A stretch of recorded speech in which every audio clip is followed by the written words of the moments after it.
Ada pernah nggak sih merasa stuck di tempat kerja, ngerjain hal yang sama terus-menerus, tapi kok hasilnya gitu-gitu aja? Nah, hari ini kita bakal bongkar pemikiran semacam itu dengan bantuan dari buku A New Way to Think, karya Roger L. Martin. Kita akan coba tantang asumsi-asumsi paling mendasar dalam dunia bisnis. Kita mulai dari kutipan yang mungkin udah sering banget kita dengar ya, karena kutipan ini benar-benar pas untuk membingkai ide besar yang akan kita bahas hari ini. Ini dia nih, pertanyaan besarnya yang coba dipecahkan oleh Martin.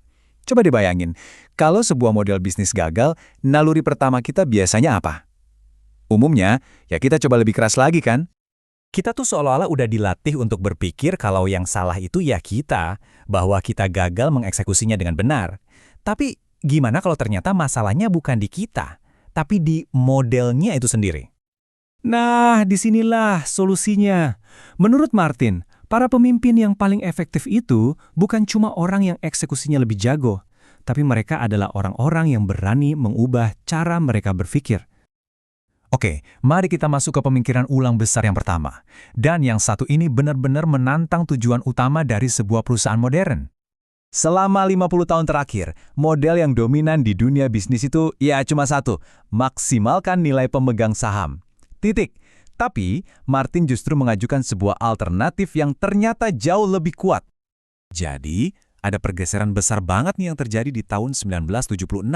Dunia bisnis seolah memasuki era baru, era di mana pemegang saham adalah raja, dengan janji kalau semua orang bakal ikut untung.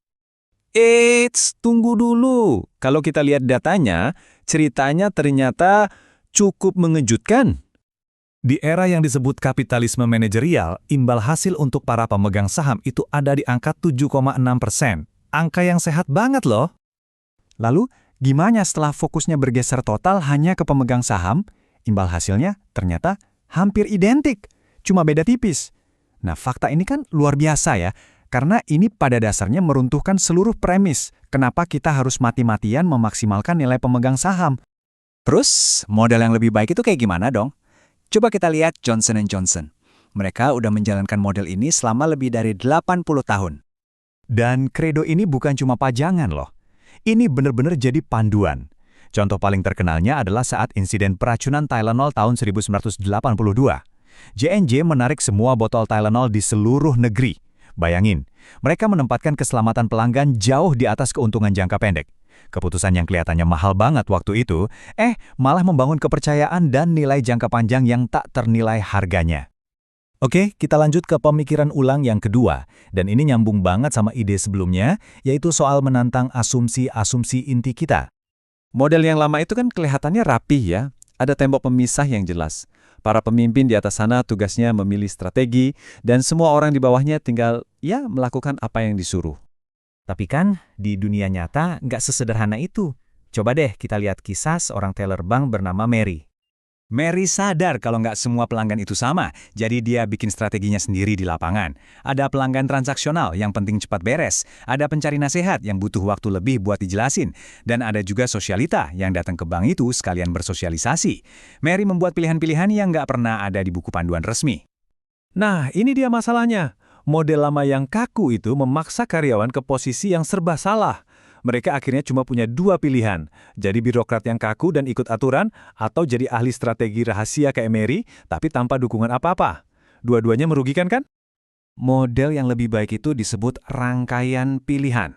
Di sini, strategi itu bukan cuma satu keputusan besar di puncak, tapi sebuah rangkaian pilihan yang saling terhubung dan mengalir ke seluruh organisasi. Mulai dari CEO yang bikin pilihan besar, turun ke VP, lalu ke manajer cabang, sampai ke karyawannya di garis depan yang harus memutuskan, oke, gimana cara terbaik saya membantu pelanggan yang ada di depan saya saat ini? Jadi, setelah semua ini, apa artinya cara berpikir baru ini buat Anda? Ada 3 poin penting yang bisa kita bawa pulang dari pembahasan kali ini. Pertama, kalau Anda merasa buntu, coba deh pertanyakan modelnya, bukan cuma eksekusi Anda. Kedua, nilai pemegang saham yang sesungguhnya itu justru datang dari mengutamakan pelanggan. Dan ketiga, strategi itu bukan hal yang terpisah dari eksekusi. Strategi terjadi di setiap level. Nah, ini tantangannya untuk Anda. Coba pikirkan, model apa di lingkungan kerja Anda yang selama ini diterima begitu saja, yang akan Anda coba tantang besok? Karena alat paling ampuh yang Anda miliki itu bukanlah rencana yang lebih baik, tapi cara berpikir yang lebih baik.